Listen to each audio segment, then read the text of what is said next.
Hello, everybody, and welcome into the Carnivore Renaissance podcast. Today, I'm very, very happy to introduce my guest, Dr. Kiltz. Thank you for being here and welcome on the podcast. Clement, thank you very much for the invitation. I'm really excited to be here and share all sorts of ideas how we can all find a better health and wellness and joy in life. Well, I'm sure we will do, especially on the topic we will approach today. Fertility is probably one of the most, if not the most important thing in our life as a species. Yes, for sure. So, Dr. Kiltz, you are a diplomate of the American Board of Obstetrics and Gynecology and a board certified in Reproductive Endocrinology. You are also the founder and director of CNY Fertility that promotes affordable fertility care in the US. And you've been an infertility expert for decades, and you have helped many, many people through your practice and your social network to understand the relationship between nutrition, philosophy, and overall health. So could you please introduce yourself and tell the audience, how did you come across the carnivore animal-based lifestyle?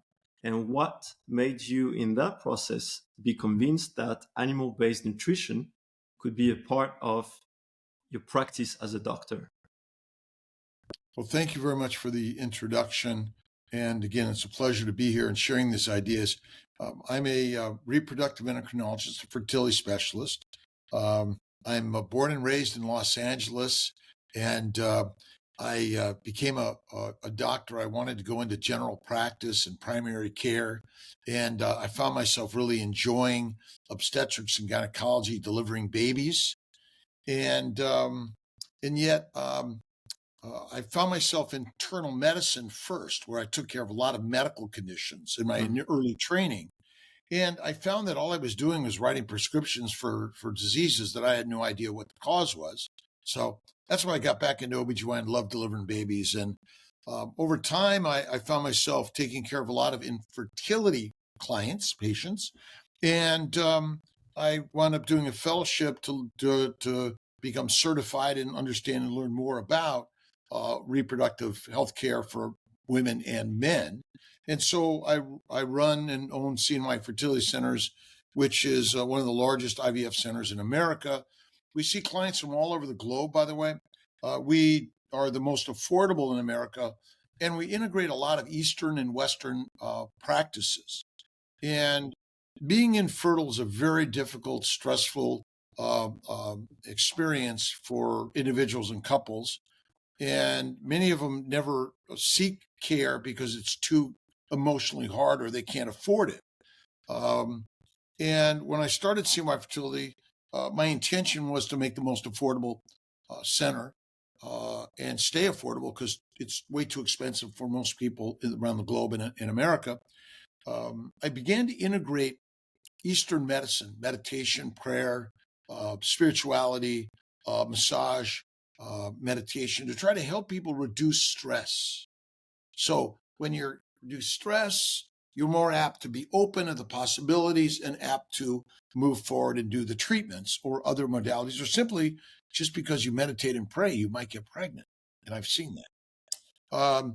And over the years, this is probably about 25 years ago, I was introduced to Paleo diet, which is sort of an ancestral diet. And I was seeing my patients getting pregnant on this diet, and I knew no idea about diet in general. My grandparents are from Italy, Mediterranean diet. I grew up with a lot of migraines, dyslexia, depression, bowel problems, all sorts of problems, including arthritis and psoriasis. And so I was seeing doctors for this, and no one could fix them. I was taking drugs and seeing many doctors. So when I learned about the Paleo diet and I started using it on my clients and practicing it myself, I started getting better. And then over time, I found the keto diet and got even better. And then one day I met someone that was doing carnivore, and they were ripped, they looked healthy, and they ate no plants. And I thought, wow, let me try that. And right away, all my diseases cleared up 100%. Just to make it clear, these people were your patients or friends or doctors?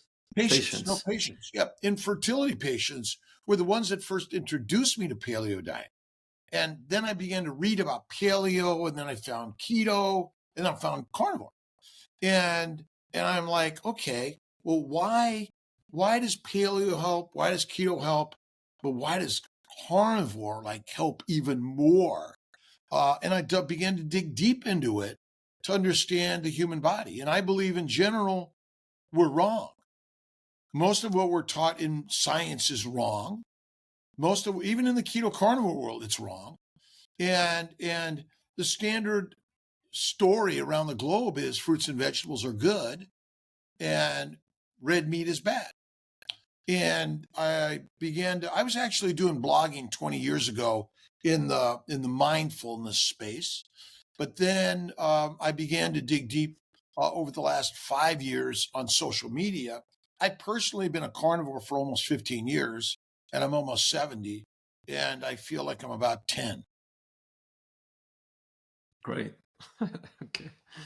So, but I mean, we might speak about it later, but I think it's quite remarkable that as a doctor, you could initiate these, or you had that ability to question your own belief by looking at your patients, because many doctors don't do that.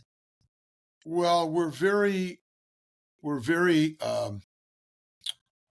we believe in what we believe, and changing our beliefs will not happen because we're meant to actually not change our minds very easily. That's the nature of a human animal, because if you're easily coerced to change your mind, that could be the death of your family, your tribe, or more. And so, but I suffered diseases that I couldn't fix, and depression, anxiety, migraines, some of them. And again, I began mindfulness and I felt better. But when I found nutrition, it was the game changer. Mm-hmm. And so paleo, more fat, I found fasting, I felt better. I was a big runner, biker, and swimmer, but I was getting injured all the time.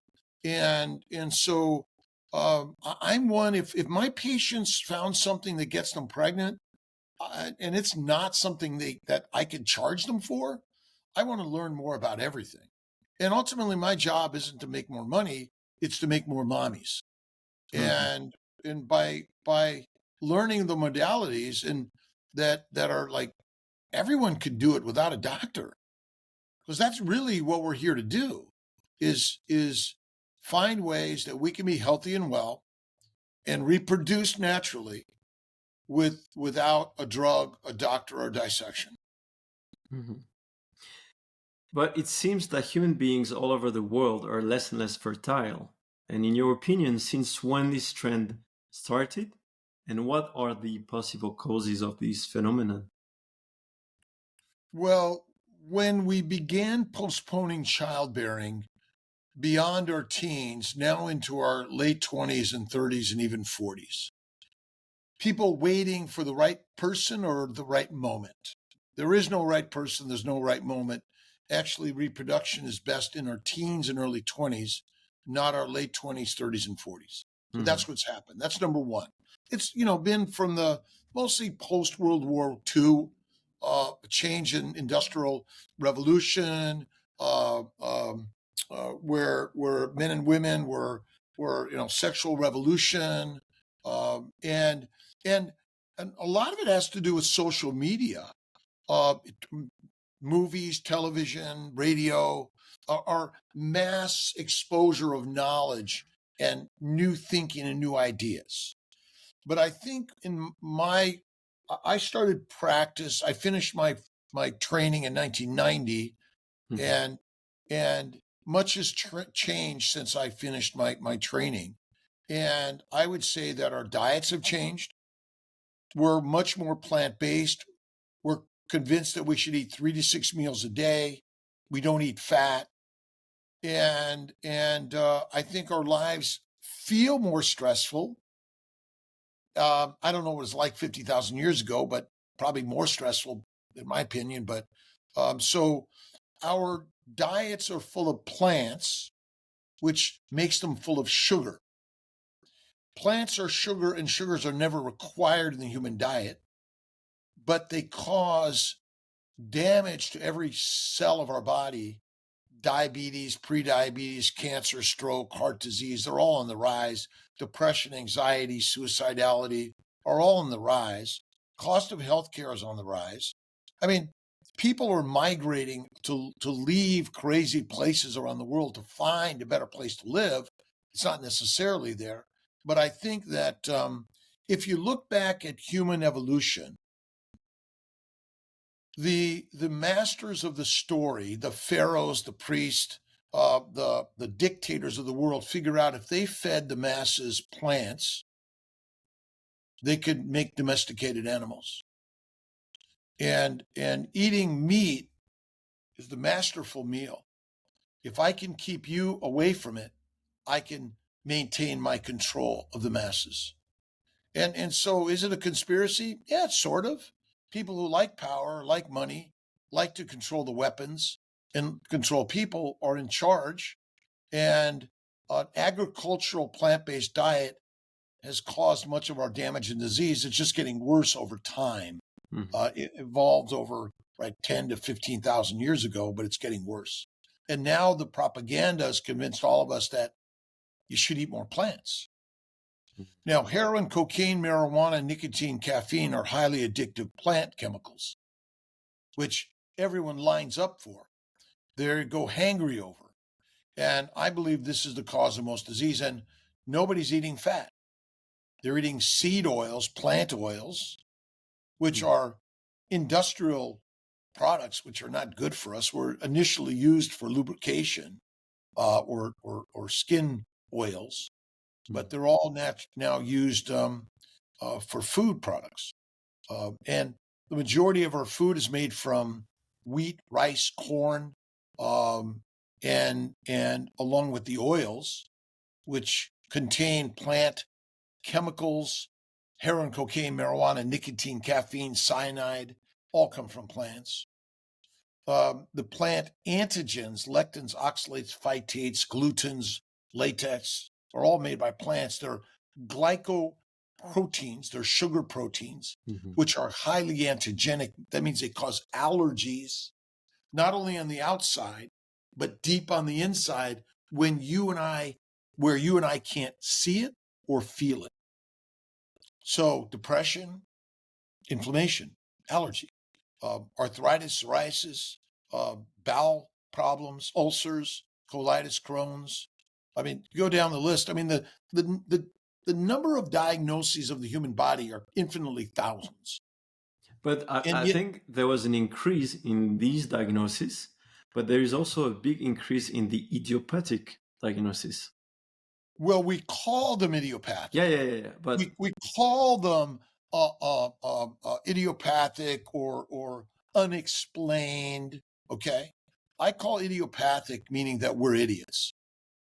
Okay, so it's really simple. Occam's razor says the simple answer is the one. The simple answer is that you're eating a diet for a pig, cow, and a sheep, but you're a lion.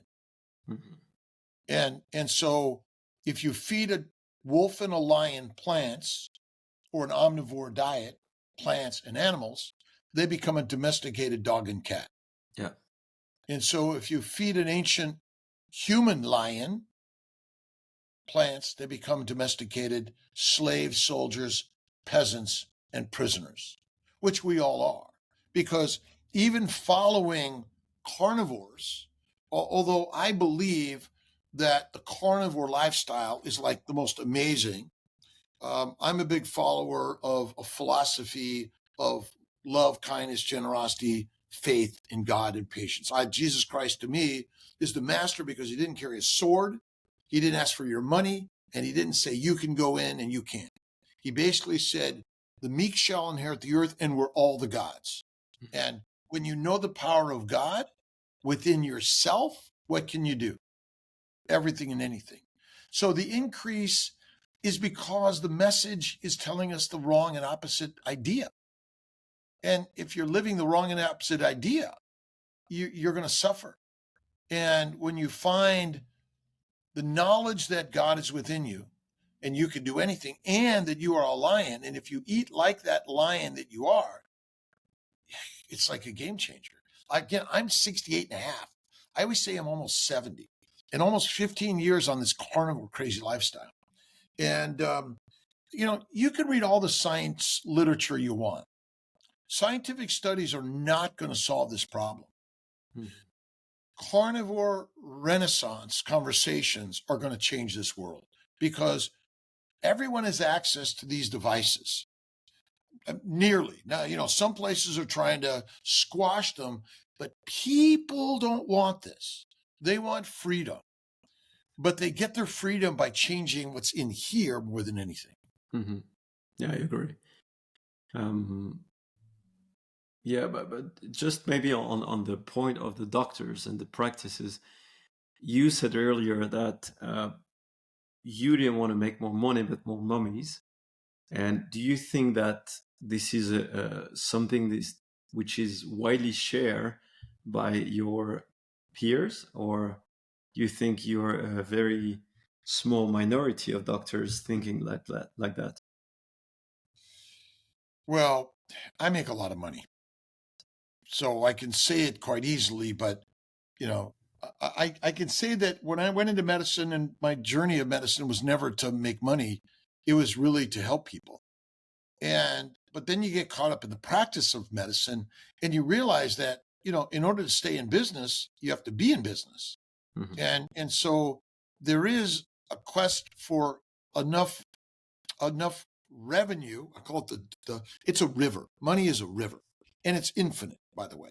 And it's a mindset, by the way. That's the other thing that I believe is really the most important part.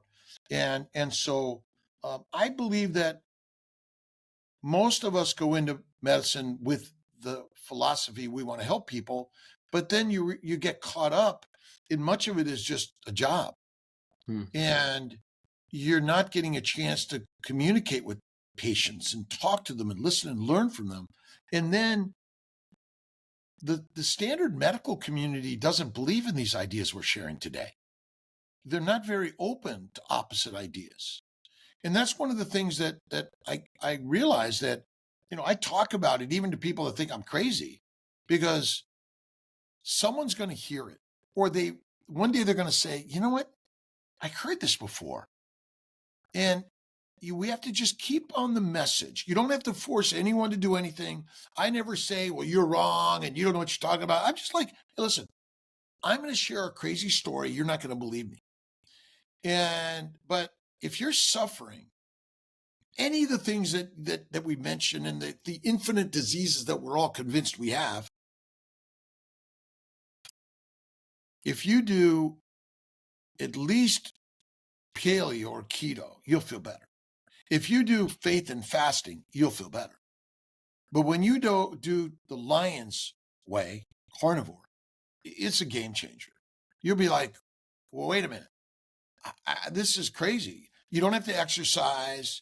You don't have to fast. And you'll feel so much better. That's what this journey is really about. Are you a doctor? No. I'm a personal trainer for 15 years and a massage therapist. And I came across the carnivore because I had my own, how do you say, I hit the wall in my belief. I was advising people to calories in, calories out for so many years. And as long as I didn't reach 34, 35 or 20 years exposure to high insulin, I was not gaining weight. So I had no reason to believe that the psycho theory was wrong. I was just believing that the people I was training were lying to me when they didn't get any results. And I gained weight at some point, fat. Mm-hmm. I couldn't lose it. I was going to the gym 2 hours a day, 5 days a week for 5 months. Nothing changed. Right. And I thought, oh, something is broken in me. And then I found, what's his name? Jordan Baker. Peterson. Jordan Peterson. Yep. And then the next video was Paul Mason. So, and then I understood why my hormone sensitive lipase was blocked. so I couldn't oxidize fat. And so I changed for a month. I said, no more gym, no more sugar. And then I started to just Right. lose weight. And then, okay, that works. So I went from slowly keto. And after 1 month later, I just went into carnivore straight, full carnivore. And Yeah. it's been 2 years now, and I would not go back, I think, to. So my point was today, healthcare is in your hands. The people who are listening or watching, they're responsible for the healthcare. Their doctor is not. The healthcare system is not. It's not listening. It doesn't hear yet.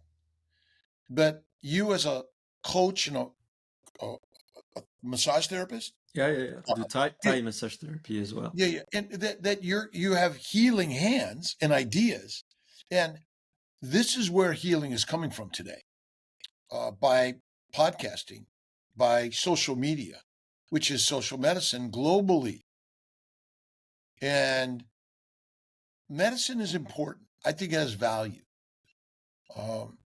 I do believe we have it wrong. Insulin's not the culprit at all. And it is a little bit calories in, calories out, but we don't know what a calorie is. That's the problem. And plus, your body has to absorb things. And our bodies want to be fat. Yeah. Our bodies do not want to be skinny. Did you know that? Yeah. I think that once you reach this 10%, 50, or 10, 12% body fat mass, I think the body is kind of stressed, Well, in my opinion. I don't Because believe that. no, No, because I believe that obesity causes no disease. And we are judgmental to obesity just like we're judgmental about eating fat. See, we've made fat the culprit, the scapegoat. Eating fat and being fat are bad. How do you feel if I keep on telling you you're fat and you're bad? no. Just to make sure that I understood properly, I said that I think when you don't have enough fat, that's when your body feels stressed. Yes. Although I don't know what too little fat is, but we know anorexia and bulimia is bad, right? And so, yes, too little fat is bad, but too much fat is not the cause of disease. Would you agree? Yeah, I think it's a process that leads to some inflammation and some metabolic dysfunctions at some point. Well, what if, so maybe there's nothing wrong with our metabolism. The only thing is wrong is our diet. So if you eat the wrong diet, which is full of poison, so I'm just throwing out the idea that there's nothing wrong with our metabolism. It's our diet, because our diet is mostly plant-based and protein-based. Would you agree? Yeah. Have you ever heard of protein poisoning? Yes, but I'll let you develop that. Well, and so most people haven't heard of protein poisoning.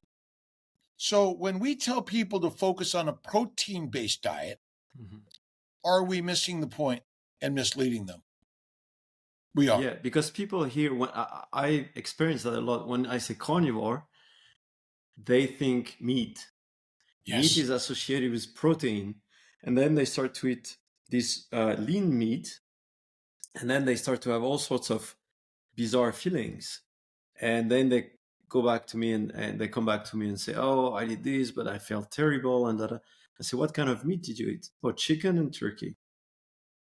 And I'm like, "Did you eat any fatty meat?" Yeah. And they're like, "No, because fat is bad." And right. I'm like, "Oh, but animal-based or carnivore means fat in the first place." keto, paleo, carnivore are high fat, medium to low protein, low to no plants. The problem is, so what's a protein? Can anyone show me what a protein looks like? Can't. You're either eating plants and animals, and you know what fat looks like in an animal. You're either eating muscle meat or organ meat, or you're eating adipose tissue, which ultimately is a cell, and all cells are made of fatty membranes. In the membrane are proteins, and there are sugars in the membranes also. So adipose tissue happens to have a larger content of triglycerides and fat, where other cells have less. And ultimately, most people, even carnivores, don't eat fat because when they cook the meat, what happens to the fat? It melts away. It melts. And even rendered cooked fat might not be so good for us, which is another interesting concept. So a cell is made up of fatty membranes. So when someone says, well, I eat protein, no, they're not. They're eating muscle cells, right? But they're depleted of the majority of the fat because it's been butchered away or rendered away. And it's important to focus on eating fat because it's the most important nutrient you could eat, not protein. And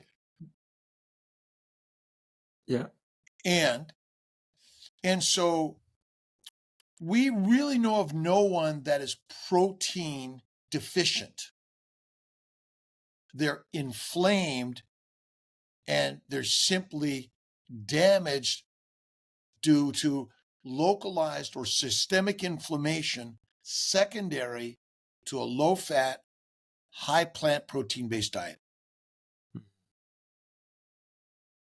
High carbs? Which, well, you know what? I like to say plants over carbs. Okay. Because is lettuce a carbohydrate? Is a potato a carbohydrate? Yeah.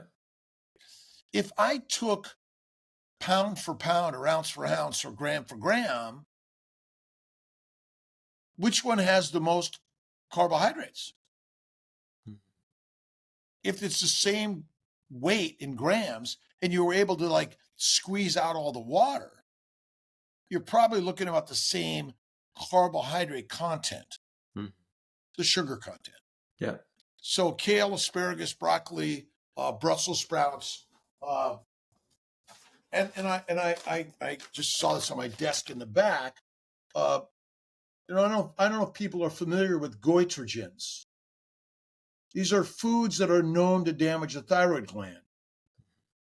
Vegetables, fruits, seeds and nuts, right? Beans.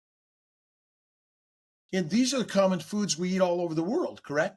Yeah, every day. We either eat them whole and fresh, whole foods, right? Organic and fresh, or we grind them up and make other products out of them, seeds and nuts to make flours, right? Yeah. So how many people know that these are actually causes of disease? Not many. And most people don't know this. And so most doctors don't know this. Most healthcare professionals don't know this. Most nutritionists don't know this. And so, I just say plants or animals. The more plants you eat, the more damage and disease you'll get. Now, and the more fatty raw meat you eat, probably the healthier you'll get. Fatty raw meat, you said. Fatty raw meat is probably the healthiest thing to eat. So you're not going to cook the meat? Well, we generally do.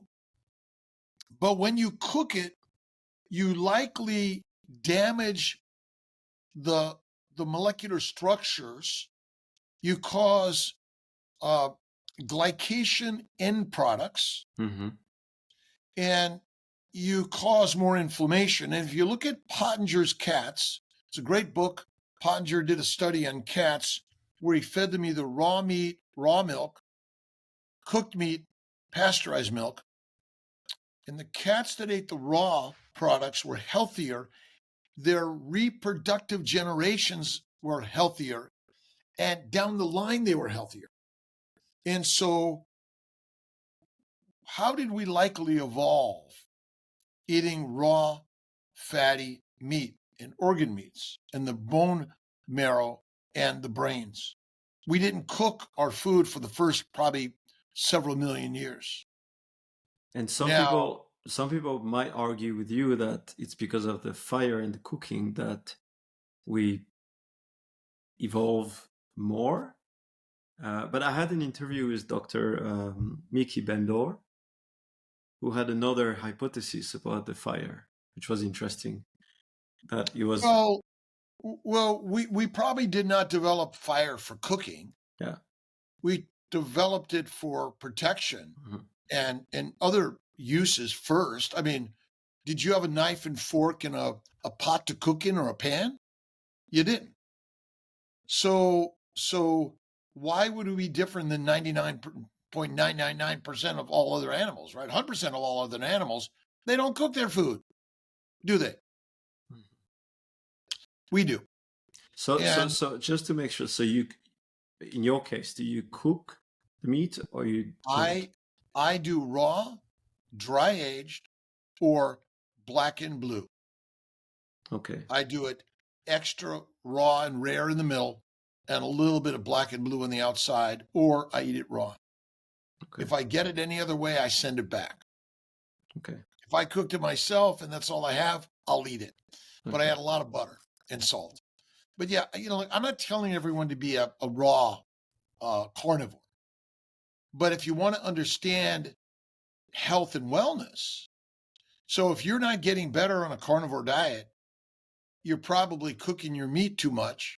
You're not using enough raw fat because rendered fat is not our natural food, Mm-hmm.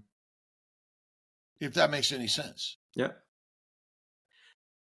I had an interesting discussion with a nutritionist here in Switzerland the other day.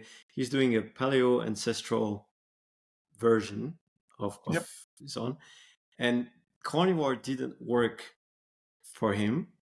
And he said that many people who went into consultations with carnivore doctors, there are few of them here in Europe, now are going to him because it didn't work and they had. So would you say it's because of this issue that you just mentioned? When some people would witness that it didn't work. I don't know what the word didn't work or the phrase didn't work really means, because it's hard to give up coffee, isn't it? Mm-hmm. It's hard to give up tea or alcohol. It's hard to give up our French fries or our Brussels sprouts, right? Psychologically, it's hard. If you're a drug addict or a tobacco smoker, alcoholic, and if you live in an environment where there's a ton of the drugs and alcohol everywhere, it's hard to give it up, isn't it? It doesn't work. So I just, it's kind of hard in an environment where everyone's doing some form of plants. It's hard to give them up. Mm-hmm. And so is it possible that we can live only on meat? It likely is, but it's not easy. Mm-hmm. And psychologically, our brains, oh, that's not good for you. How often do you hear that? Yeah.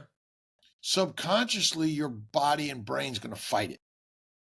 And so I do agree with you that many people will feel like, well, it didn't work.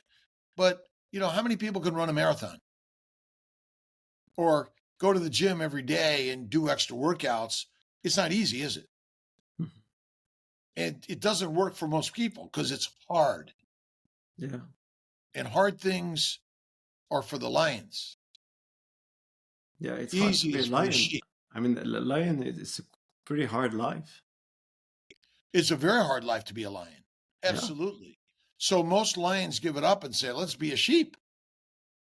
That's why most of us are sheep. Okay. So back to the fertility. I wanted to ask you this.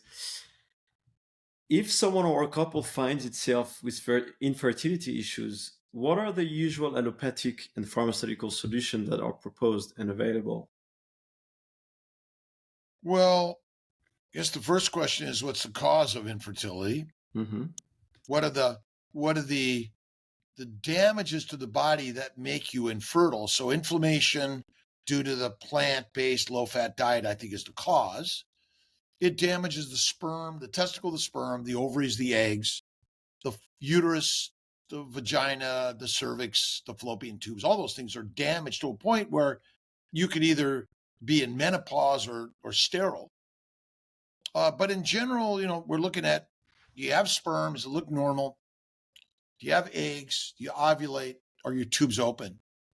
And in general, for the idiopathic unknown cause where everything, sperm's normal, tubes are open, your regular cycles, it's either nothing or intrauterine insemination or in vitro fertilization or giving people a drug like letrozole, clomid, or gonadotropins to stimulate ovulation. And in some cases with the guys, it's clomid or HCG pill in a shot to try to make the sperm a little bit better. Those are kind of the standard things we do, which unfortunately is very expensive, physically, financially, emotionally, and doesn't work well enough as we would hope it would. Okay. So would you consider all the gynecological diseases like PCOS, endometriosis, and fibroids as a consequence of, like some people are saying, a metabolic dysfunction, or mainly from the reason you mentioned, which is the diet or the wrong diet? So again, what does metabolic dysfunction mean? A lot of things. It can be a lot of things. Right. So, the mitochondria is damaged, right? Mm. So the liver's job is to make fat. It's its primary job out of amino acids and sugars via insulin. Insulin's job is to make fat in the liver, because if you don't have insulin or a functional liver, you will die, and you will die emaciated and skinny.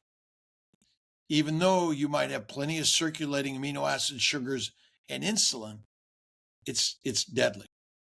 So in plants, sugars from a plant are different than the sugars in our glycobiome. Mm-hmm.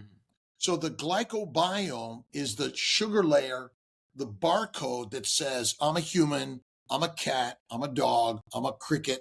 And so in general, the reproductive organs don't connect. They're foreign. Mm-hmm. And they are antigenic, meaning they cause allergies. So when we eat these foods, they can either damage our mouth, our gums, or our gut and beyond.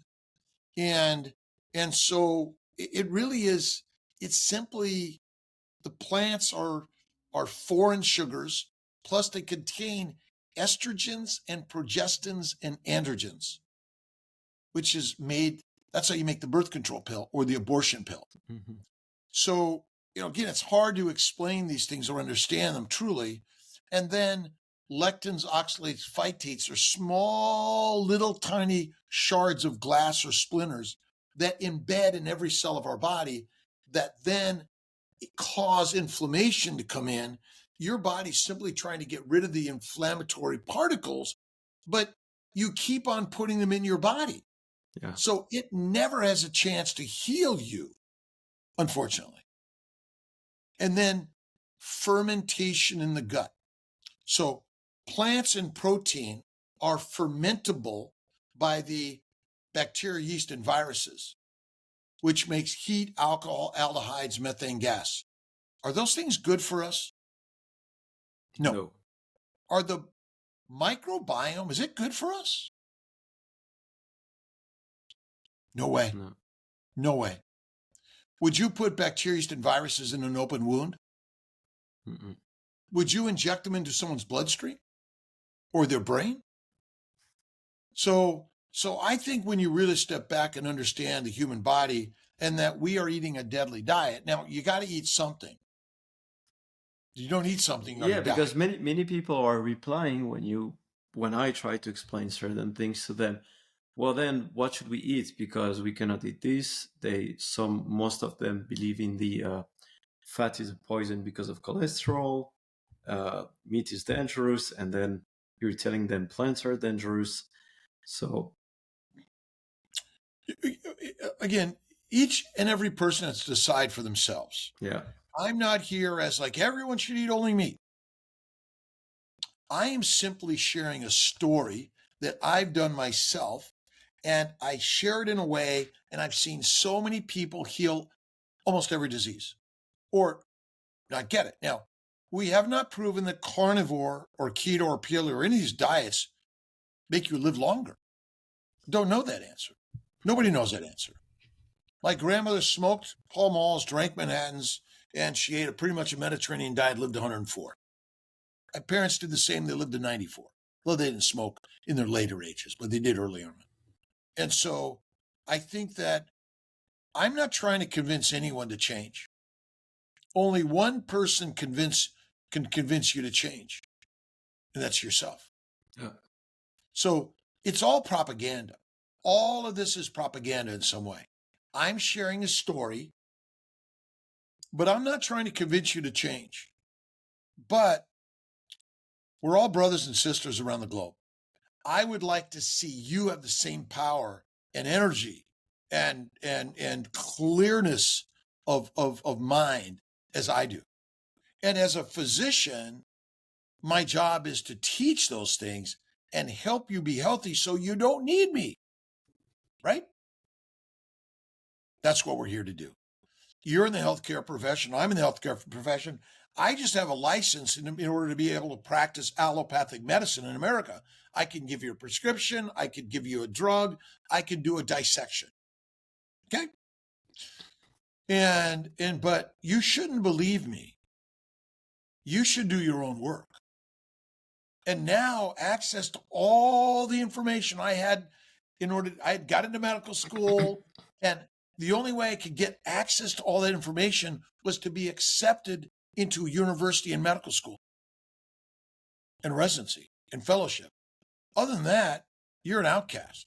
Nowadays, everyone can learn it. Everyone. And so our job in life is everyone. I just interviewed Daniel Trevor. I don't know if you've interviewed him yet. Not yet, no. Holy Trinity. You've got to interview him. He'll Okay. love to talk with you. He's a great guy. He's not a doctor. He's not a healthcare professional, and he's written an amazing book on all the things we're talking about. Mm-hmm. And he's a carnivore. But that it's interesting because I've always said to clients or patients, I explain them something about the nutrition, and they ask questions, like 1 question, 2 questions, 10 questions, and I try to answer my best from the knowledge I have. And at the end of it, I said, look, don't believe me. This is what I said to them. I said, because I could tell you anything, which is wrong, but if you want some materials to take 2 months, 3 months, 4 months, and make that work of getting the informations for yourself, and then if it makes sense to you, then do it. But I think that the authority that brings the card doctor is always something that people, I find, have trouble to let go. Because we've been raised in an authoritative world. Mm-hmm. We believe the Pope, the priest, the president, the professors, the physicians, authority. We're all peasants, slaves, soldiers, and prisoners. We are brainwashed since before we're born to listen to authority. And if you go against authority, you will be punished. You'll be kicked off of social media, kicked out of medical school, you'll lose your license, or people look at you and think, oh, you're a crazy guy. This guy, Jesus Christ, was put on the cross. Crazy. Or Moses, or Muhammad, or Buddha, or Lao Tzu, all of our masters of philosophy that teach us.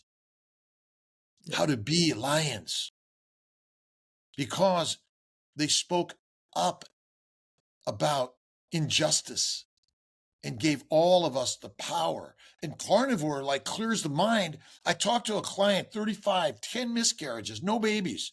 She eats a standard diet. She's a nurse. She's in nursing. She's really experienced in this area. And I talked to a fertility doctor about these things. And, she's like, well, that's interesting. Well, why didn't you talk to her? So I talked to the patient. And she's like, yeah, I like this. But the way, this is the way. And we're not for followers. We're all co-following each other in life.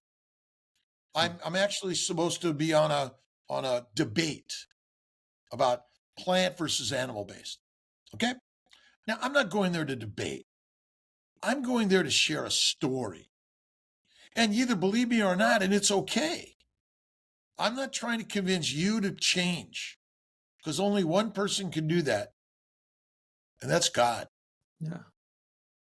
That's yourself. But it's interesting because you mentioned the relationship you have with Jesus. And I was always attracted to Christianity because of the New Testament. But I was always repulsed or pushed back by the format of the religion. And for a long time, I stayed a little bit far away from the Bible.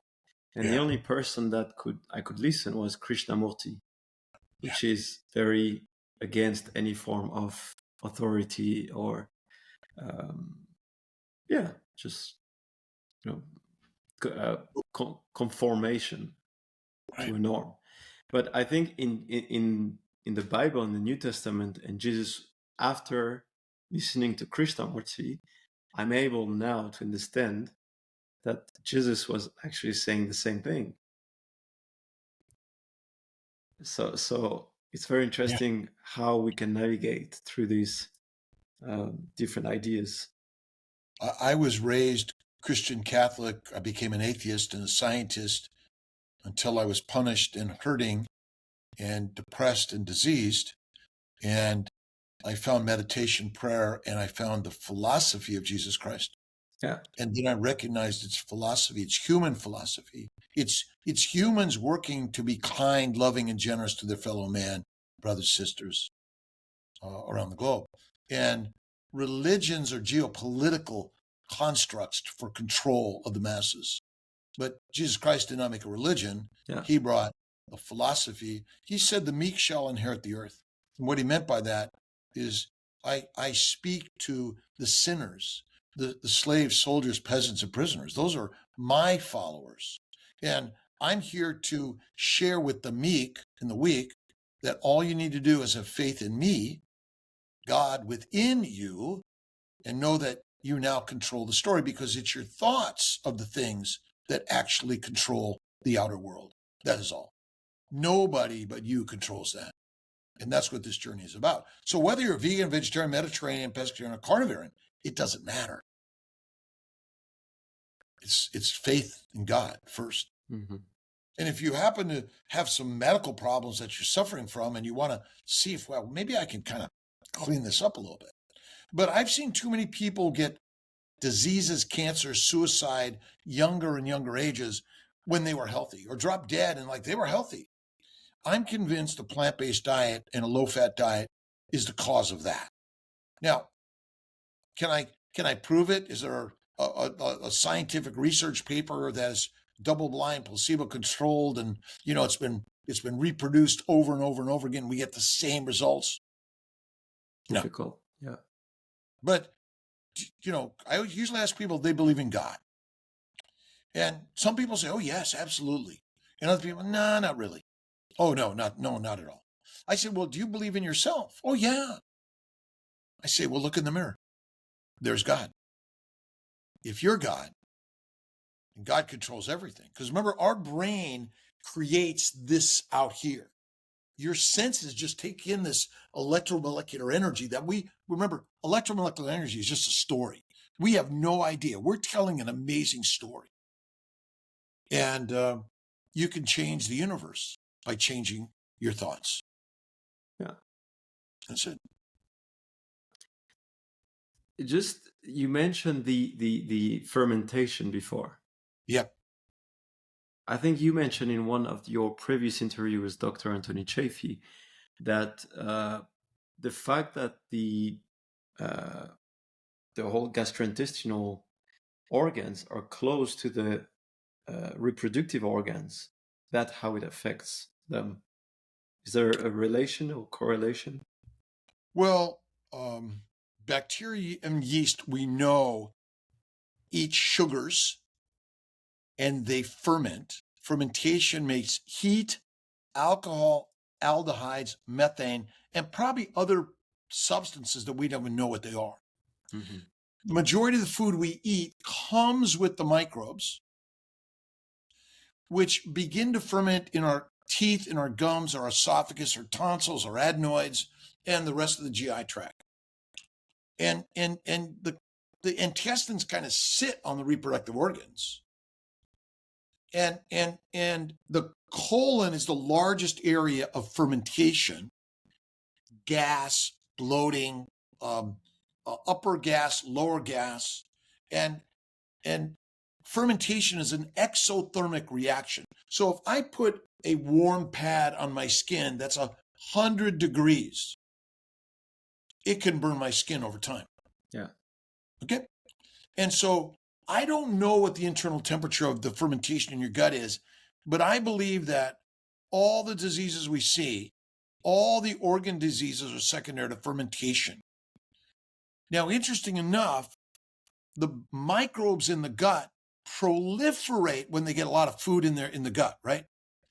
And 99.999% of all human beings have a gut full of plant food since the day they're born to the day they die. There's really almost no time when they have no food in the gut. So the microbes are proliferating. They go up the esophagus into the lower and upper respiratory system. Mm-hmm. They go out through the mouth and the skin, acne. They go out through the anus. They cause a lot of hidradenosis suppurativa, acne of the genital area. Mm-hmm. They go into the vagina, vaginitis, vaginosis, vaginismus. They go into the cervix. They cause cervical dysplasia, cancer, uterine dysplasia, cancer, inflammation, tubal damage. Most pelvic inflammatory disorders are not sexually determined. They're gastrointestinally caused. Because the microbes are an army always on the move. They're not just sitting inside your bowels. They're going out on your skin everywhere. So they cause inflammation in the pelvis in women that then cause endometriosis, endometritis, hydrosalpinx, scar tissue, and ultimately damage the egg, the sperm, the embryo, and plantation environment, and cause infertility or miscarriage. But through your practice, so I guess how many decades have you practiced with using the nutrition approach? 15 years. 15 years. And you've seen many, I guess, most of your patients finding a solution from infertility to being fertile?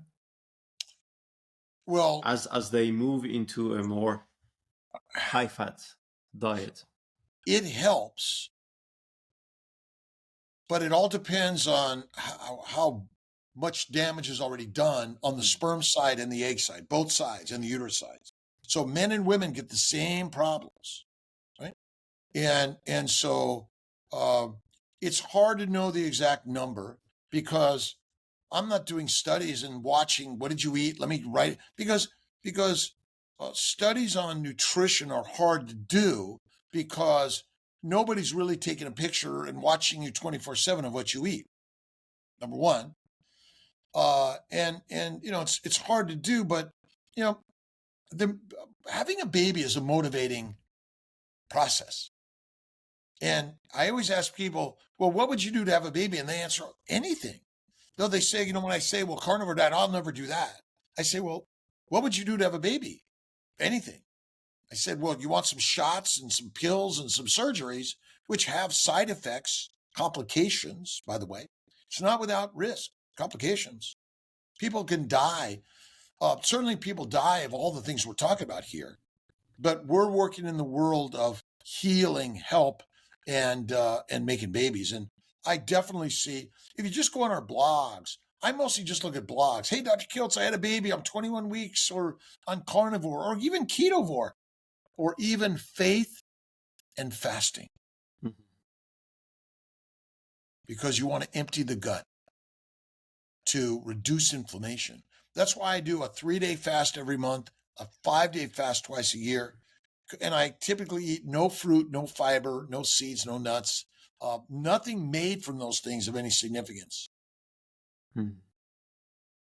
But a few weeks ago, I had the chance to interview Dr. Gary Fettke from Australia, and we discussed about the way medical education is somehow neither neutral, neither prevention oriented.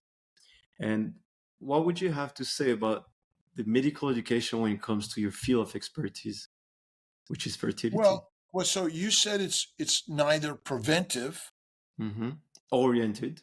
I mean, we oriented, neither neutral in a sense that it's funded by some private interest. And who are the private interests? I don't know. Nobody but I can knows. tell you, I've interviewed Dr. Fettke a few years ago. He's an awesome guy. Yeah.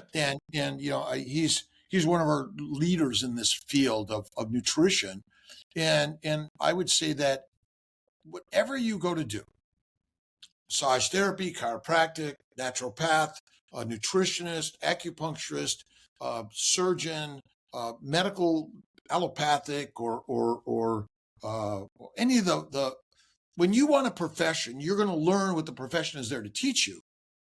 Because in general, most of these are licensed professions. And so you're being overseen by the licensing board that there is a way. If you go off the way, no, can't do that. And so, and I know that Dr. Fettke got caught up in that in his country. And I've been reported to my medical board, licensing board. Hospitals told me, don't talk about this. And, but I went into medicine to help people. I'm like, you could kick me off of social media. I don't care. You could kick me out of medicine.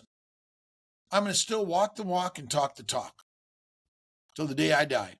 And it's likely going to happen beyond that, because everything we're doing is publishing either books, podcasts, movies, ideas, so we can help our brothers and sisters that are going to suffer find us and go like, who's this guy?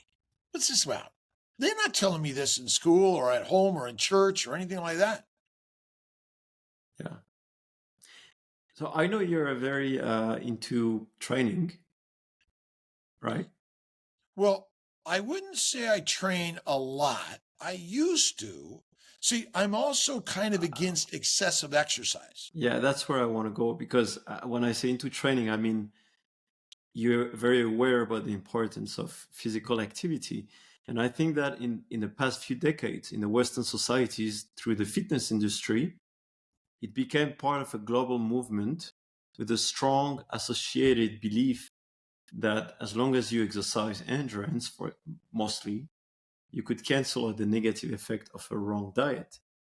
But where do you see the physical activity in someone's life today, and how do you advise it in your practice? Well, we're meant to move. We're meant to get up, go to work, hunting, gathering, housing, clothing, care for our family members, care for our neighbors. We're meant to bring words and ideas and build something in life. And so exercise is dumb, because no animal exercises, none. No animal says, let me go burn some calories to be skinnier, right? It's all about food, reproduction, finding a safe place to live, migrating, hibernating, all these things. Right? So we've got it wrong. And that's why, I love to do some push-ups and pull-ups and do those sort of things. I do like a half an hour to an hour of walking almost every day and a little bit of sprinting. I love Sean O'Mara, love his stuff on sprinting. I want to be able to like run away from the lion if I need to from time to time. It's usually my wife. I'm kidding. And these ideas are radical that, wait a minute, not exercise? Well, I didn't say lay on a couch and watch TV or podcasts all day. You can listen to us while you're taking a walk. Or if I'm in the pottery studio or painting studio, or I'm designing a building, a new fertility center, or I'm communicating with people, I mostly do my stand-up desk. This is my stand-up desk I'm mostly at all day. I have a stool that I have no back. I roll on. I do my back ab work like this. I'll do my stand up. I do a couple hundred push-ups a day. I don't have my pull-up bar in this office, but upstate New York, I'm like, oh, let me lift a few of these because we want to look like someone thinks, wow, aren't they good looking? Because we're all a little egotistical. Okay, yeah. We are. You got to love the body you're in. That's the most important part. I don't care size, shape, age, weight, gender, color, politics. I don't care. You got to love yourself and you got to love everyone around you. But I would say, go for a walk with your friends, your brothers, your sisters, your neighbor you never talk to, right? I get on my bike down in Florida. I get on my bike. It's just a beach bike and I go for light little rides. I'm always listening or talking to someone. And I go to the gym, and I like 1 hour, maybe 4 days a week, 5 days a week. I've always got a video that I'm watching yourself or someone else or some other stories. And that's what I love to do. I love to do my weights, walking. I say weights, walking, and wagyu. But is it the most important thing? Just get off the couch. Yeah. That's it. Yeah. And one other thing. Take naps. We don't take enough naps. I've got a couch. I had a couch in my office here. And, it's like, oh, I got 15 minutes between clients. I'm going to take a 10-minute nap. I do meditation. Will listen to, I usually will recite, thank you, God, Lord, Creator, for the day, or I love you, I love you, I love you, or thank you. That's kind of what I do as my practice of my daily work. And work is like the most important thing to love. I can't wait to get off, or I can't wait to retire. Like, that's deadly. Don't do that. Mm-hmm. Yeah, go to work every day. Like I said, I do pottery and painting, and I didn't do these painting. My good friend Eric Arns did these. And but my daughter and I went to a modern art museum in Paris a few years ago. I think it's the Pompidou. And like, there's a dot of color on a white canvas. I'm like, $1 million. I could do that. Yeah. Yeah, I agree. But the retiring process is, and you can really see people within that decades after 62, 63, depending when they stop.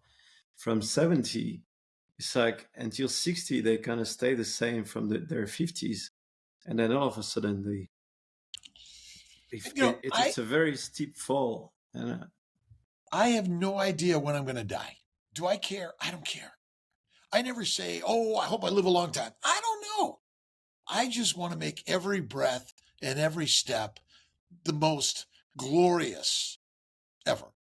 And I'm the biggest failure in life. Okay. But it's kind of like money.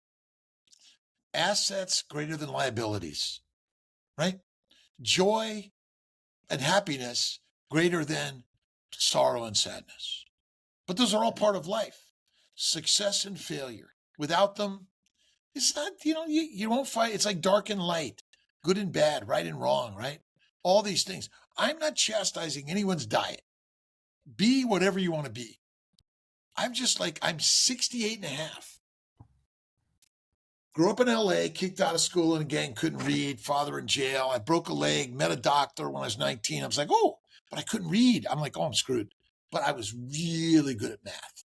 Like, I was a numbers guy. And I do a lot of reading, voracious reading and audibles, and I love it.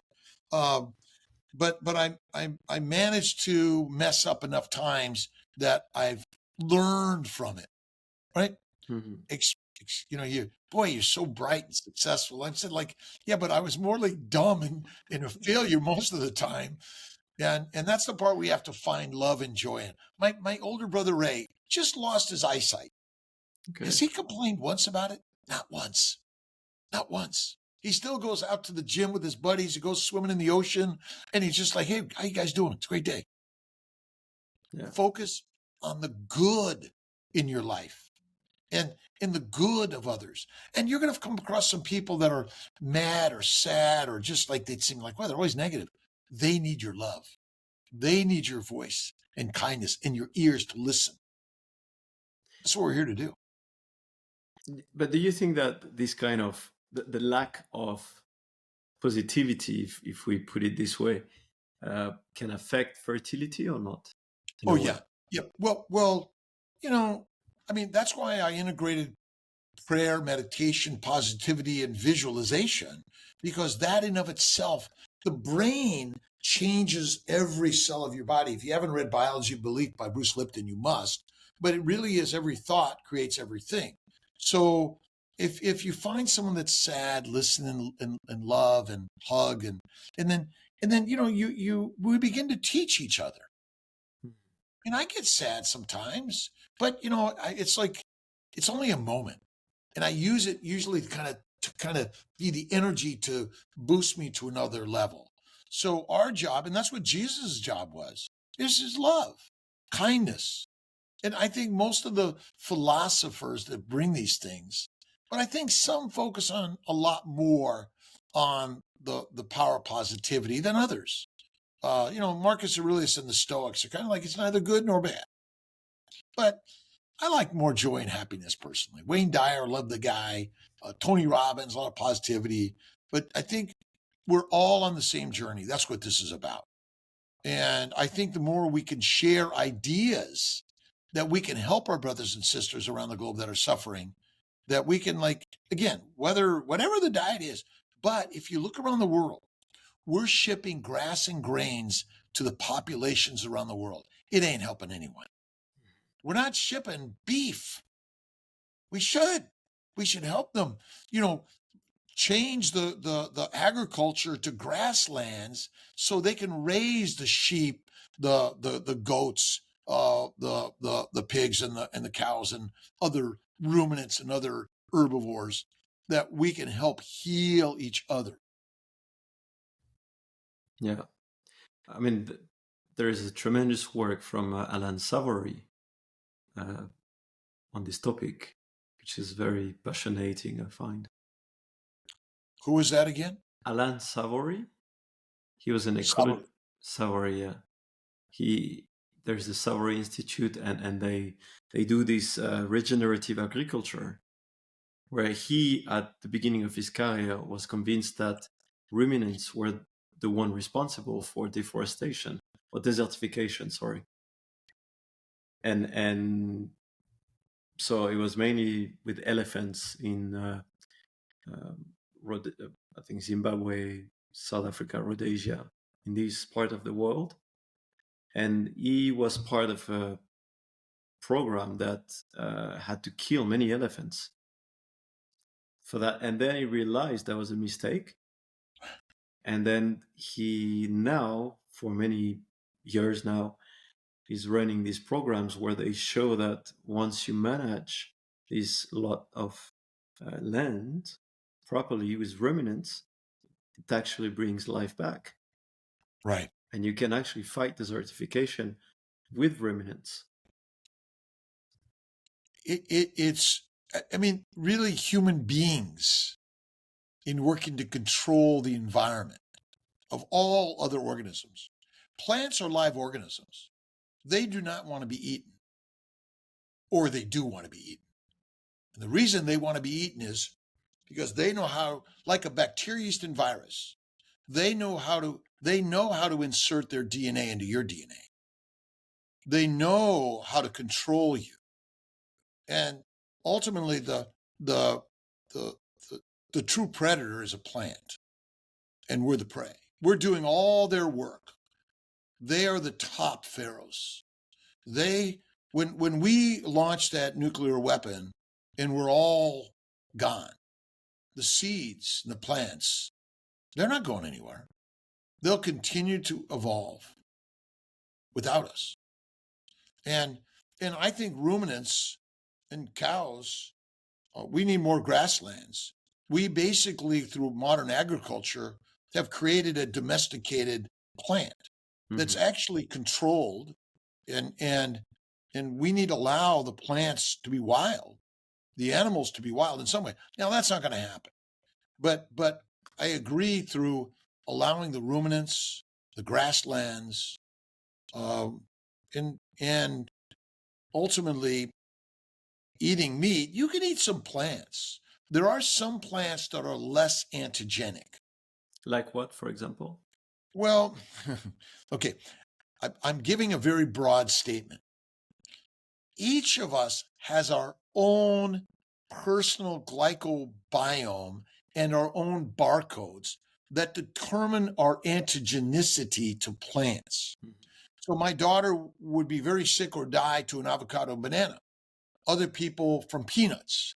So the plant antigens we're very allergic to, except some of them are right away and others are silent and slow.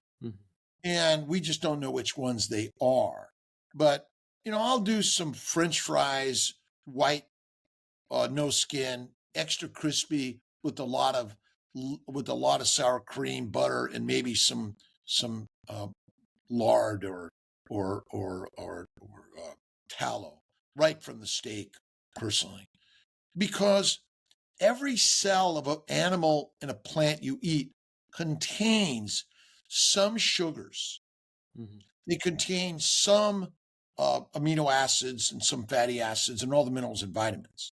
And so sugars in and of themselves aren't our biggest problem. And insulin is not the cause of disease. Insulin's like LDL, HDL, and VLDL and cholesterol. It's just your body's making it and secreting it in response to the environment that we put in our bodies. And so that's why, as a vegan, vegetarian, Mediterranean, pescatarian, and carnivore, each and every one of those may live a very long and spectacular life. But it depends on your antigenicity, your barcode. It depends on how frequently you expose your body to these things. And it's determined by your fermentation more than anything. And these cannot be guessed, meaning you don't really know how you react to something. So you have to play cards, kind of. It's a cards or a chess game, or it's all a game. And why some people get an anaphylactic reaction and die and other people don't, or some people get cancer or heart disease or all these things. We don't know. My sister Marianne died of diabetes at 52. She had it since age 4. The primary diet of the diabetic associations is a plant-based lean meat, 3 to 6 meals a day, like a grazing animal, and just cover your sugar with insulin.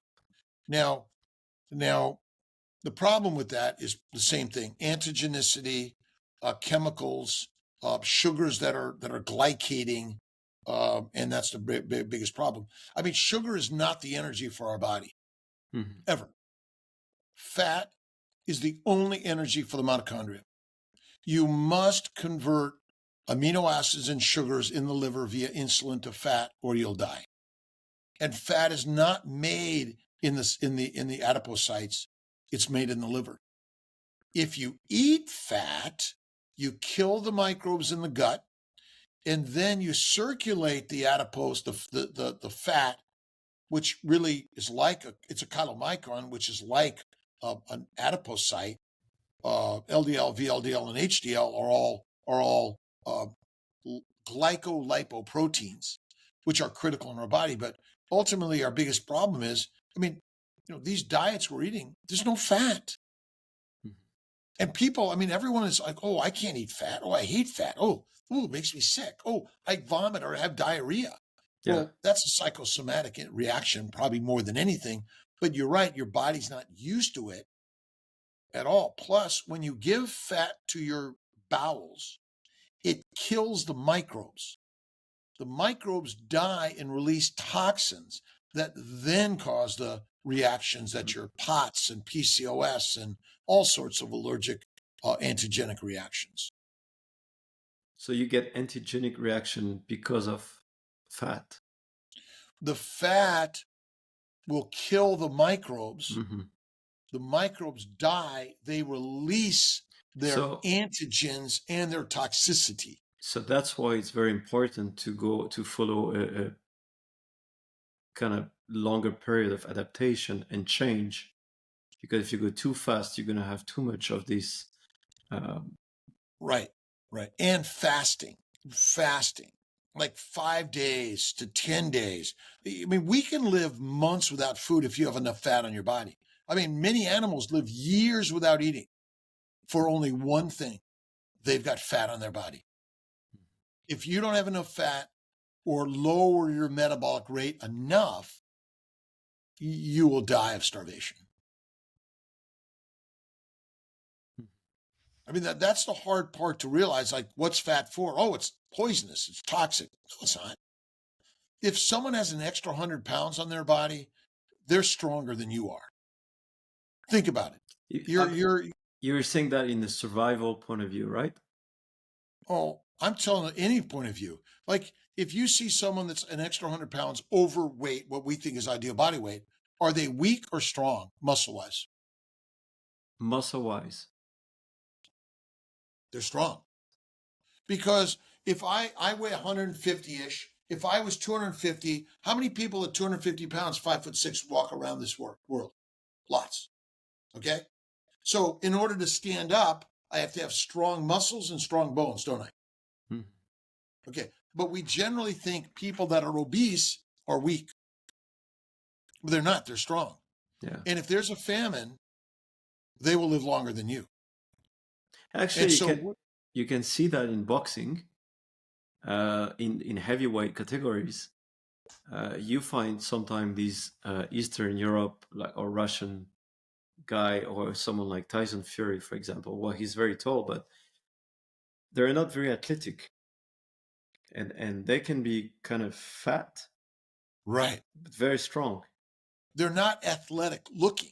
Yeah, looking. According to what we believe is optimal. I mean, if I carried an extra 10-pound weight around all day, and let's say I had extra 10 pounds of fat on my arms, are my arms and muscles strong because I lift that up all day? Of course they are, right? And so we just have the wrong opinion about those that are overweight. We are completely wrong about obesity. The only cause of disease is a plant-based, protein-based, low-fat diet, not obesity one bit. But we've made obesity negatively judgmental, right? Oh, you're fat, or you eat fat, right? Oh, that's bad for you, right? Our psychology is the most important part of this universe. But you would not advise someone to stay obese, or would you? Depends. What if there's a nuclear weapon in a war, or suddenly, there's a disease that wipes out all the people that harvest your food? Again, you have to be, so look, I'm very, very serious. I know. Because our judgment is strictly about, we think everyone should look the same. No, and I agree with you. I don't think, because we all come from different parts of the world. And if you travel a bit, you see that people are body type different, depending where they're from. So first, from that reason, we should not look like each other. But then it's interesting that what you're saying about obesity, because I never thought about the obesity strength relationship before, but now you mention it, I can connect it with some certain type of sports. Like even in athletics, you have short put, or maybe the you say, I don't have the word in English, but the thing that you turn on your head. Yep. I don't know what that's called either. But all these athletes in this kind of event, they're very big, but they have a lot of strength. Force equals mass times acceleration. Yeah. You got the mass and the force. You develop the speed. You have more power. It really, that's where I tell people, listen, I never tell people to lose weight, ever. And it's our belief, you're going to be a really hard patient, or you're going to be really sick, or you're not going to make it. Why don't we say, hey, man, you're really awesome. You're going to be successful. It's going to be great. 2 to 4 weeks of carnivore, people get pregnant all day long. People improve their sperm, their eggs, their embryos, their brain, their bowels. Oh, my God. And if you could throw in some fasting, kick ass. And then faith and no exercise. No exercise.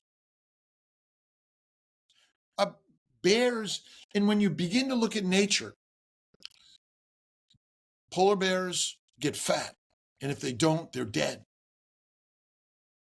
Alligators, they must get fat when they eat their food, because they don't get much every year. But when they get it, they get enough. And they're not very active animals, are they? No. In order to conserve their energy. That's what they're there for. And so when we take care of a human being, most people, hey, I want to lose weight. I want to look better. I want to attract a mate because I want to have a baby. Even when you're thinking, I don't want to have a baby, the brain cares only about one thing. You find someone to reproduce with. You find someone to have sex with. Oh, someone said to me recently, well, we got pregnant accidentally. You mean you accidentally fell on his penis? Like, no, we have sex because the brain wants you to do it to have a baby. Mm-hmm. And it happens just enough in this world that we have a population that's growing exponentially, correct? Although some parts of the world, it's flattening out or dropping, right? Because the birth rate's going down, but the migration rate is growing. Mm-hmm. Human beings will never stop migrating. We live all around the world, right? The reason is we're migrators. And is it better to be skinny or a little bit fat to be a migrator? Mm-hmm. Yeah, I think this is very true. But where do you think this, well, I guess it's quite obvious, but why, I would say, why do you think this kind of image of being skinny has been for since the 80s, maybe 70s? This marketing. Yeah, but that's one thing I saw. Like before the 80s, obesity rate was quite low, like 10 to 15% of the population. But being skinny was not so important. And then all of a sudden you have the rate of obesity going up, but inversely, being skinny becomes the norm. Do you ever notice what you fights back? What I fight back? What you fights back. What you keep on thinking about, I want to be skinny, okay? But in fact, the body, it's like every time you try to be skinny, you get fatter. And so, it's like, oh, I'm always so fat. Oh, I want to be skinny. I want to be skinny, not, oh, I'm perfect body. I'm perfect body. People are always like, I want to be something else. And the universe says, okay, we'll keep you in the wannabe. Doesn't mean you'll get there. And so the world of diet is a $1 billion trillion business, is it not? Yeah. Let's help everyone be skinny because we put them all on a meat-based diet and they just go and enjoy work every day and they don't worry. That ain't going to happen. Ain't going to happen. We're only talking to the lions that currently are sheep, but they realize, oh my God, I'm in the wrong paddock. I'm supposed to be in the lion's lair, not in the sheep's paddock. Mm-hmm. That makes sense. Yeah, it does make sense. It's very interesting. I really like your perspective on it. Because as a trainer, I was into this industry business. Now I only work with private clients, but I used to go and work in a gym, and I was always curious to understand why someone would like to look like someone else. Because the brain, the mirror neurons are at work.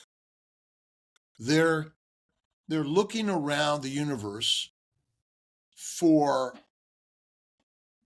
ideas of success, of reproductive success. That's all it is. Because money and fame bring about reproductive opportunities. Yeah. Right? And so ultimately our brain is not dumb. It's the smartest shit-ass thing ever in the universe. I think that's the truth, even though some people might say it's a very conservative idea. But I think it's the truth, though. Well, it is because I mean, I don't know what it's like in Europe, but divorce is like 50, 70% almost. And even if you're in an unhappy relationship, many people are having extramarital affairs because it's still the prima facie function of the universe is reproduction. And monogamy probably isn't the human way in our nature, but through religious control of ideas that says, well, no, you can't do that. You got to do this. And yet still all those people that are religious and supposedly are like, well, I'm monogamous. They're not. Yeah. I'm not telling you what to be or what to do, what's good or bad. I mean, I'm just here as a human being recognizing that, there's a reason sex feels good is because it's like heroin. You got to go out there and find the heroin in order to reproduce. And because that's all we're here for.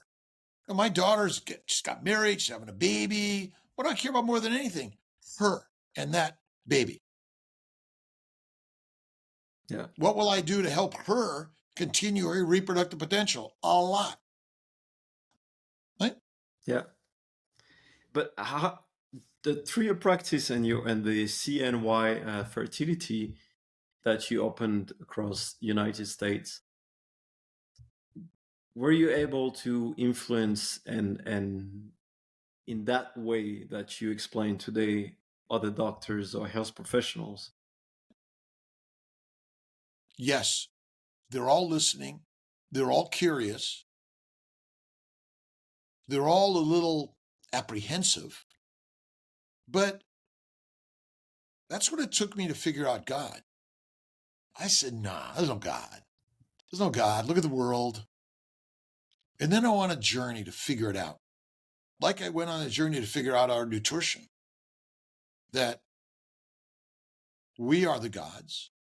We are the lions. And the word is the only way to go. So every thought you think creates the environment we live.